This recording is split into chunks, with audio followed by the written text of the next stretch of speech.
All right, YouTube. So Crazy Bags coming at you. I'm in Springfield, Missouri. Getting ready to leave today. My wallet's been overnighted to me. It's supposed to be here by noon, and it's about 10:15 now. So I had some video clips from the other night when me and Steffon come through that real bad storm, that winter storm we had that come through the Midwest. And I have about 9 minutes of driving footage that I'm going to break down to 4.5 minutes. I'm going to speed it up. And then I have a little clip of me and Steffon talking and showing the condition of the truck when we got there, so you guys could take a peek at that. I'll put that at the end of the driving stuff.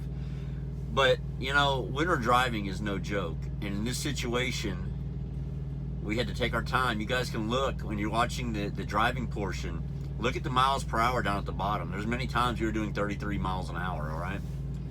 It was a very intense situation. The roads were very snow-packed, covered. Luckily, we didn't have a whole lot of ice on top. We had some snow on top for traction. But as you can see, when you look at the truck, at the clip at the end, the truck was covered in ice, top to bottom. And that can make for a very dangerous situation. So just make sure when you guys are out here, you're taking your time. Be aware of your situation, all right? If you're going down the road and someone goes around you, they're trying to pass you, let off the gas pedal, let them go. Let them get out of your way, okay? That's what I told Steffon, you know. Anybody tries to go around you, just let off the gas pedal and let them go. Get them out of your space, all right?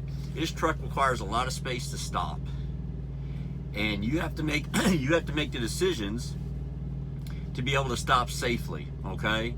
Now, the last thing you want to do is be driving so close to somebody, they lose control of their vehicle, and you've got to dump it in a ditch to avoid killing them. So that all comes into play in winter driving. So keep that in mind. It's not necessarily your driving that you have to always be concerned about. It's everybody around you. So, you know, I've been trying to teach Steffon, leave plenty of space in front of you. Don't worry necessarily what's behind you unless they try to go around you. And the minute they start going around you, let off the gas pedal, let them go by, and allow the distance to gather between you and them in front of you. That way, if they lose control, you have time to get off your gas pedal and you have time to bring that truck to a safe stop without running into them. Because that's the last thing you want. The last thing you want to do is kill somebody out here. Even though you're doing your job, you're doing everything you could do to be safe, they lose control and you kill them, you're still the one that's going to have to live with that. So even when the fools go by you, let off that gas pedal, let them get a good distance ahead of you. That way, when or if they lose control of that vehicle, you have enough time to stop.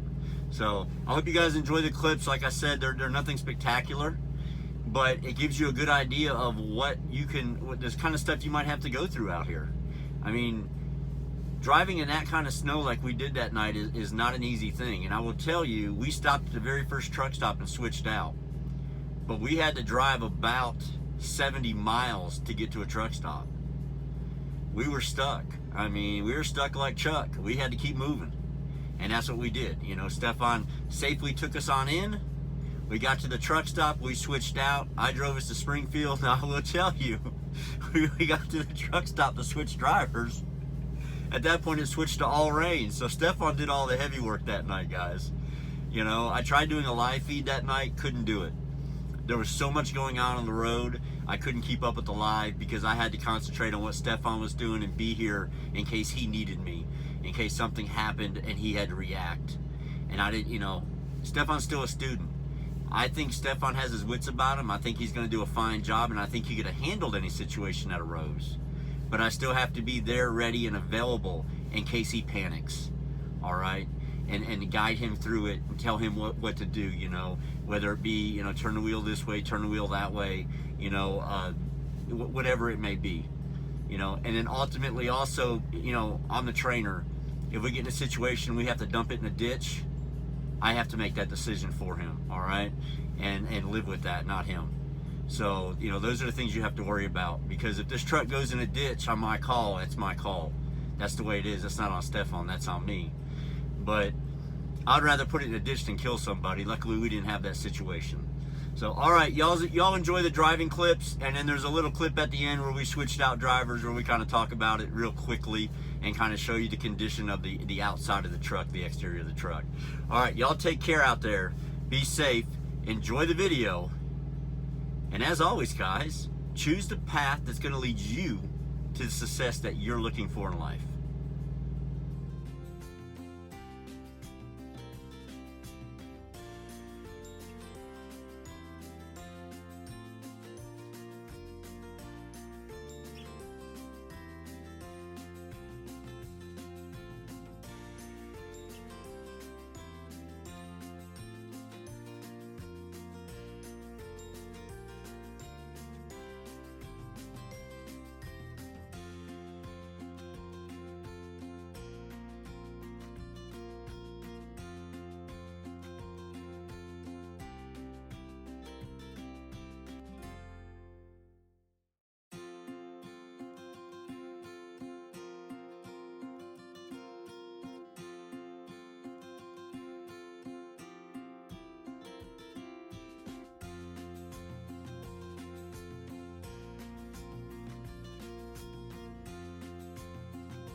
Going on YouTube? So I wanted to take a minute. We're down here in Missouri, Collins, Missouri. We just come through a major ice and snowstorm. And I want to give you all a peek of our ice coffin. So it can be really scary out here in this kind of weather. And as you can see, we are completely iced over, 100%. So Steffon drove in it. Steffon drove in this tonight. So Steffon, what did you think of this? This is pretty intense. It's pretty intense, huh? I think he sucked the seat up his rear end. He's still pulling it out from when we were coming down the highway. So I just wanted to give you all a peek of that. You can see the ice. He's peeling off there. Look at that. And this goes all the way around the truck, up on the mirrors, everywhere. This was a pretty bad situation tonight, but we got through it by being smart, taking our time. So we're about 50 miles from Springfield, and I'm gonna get us there, hopefully safely and in one piece. We'll let you know.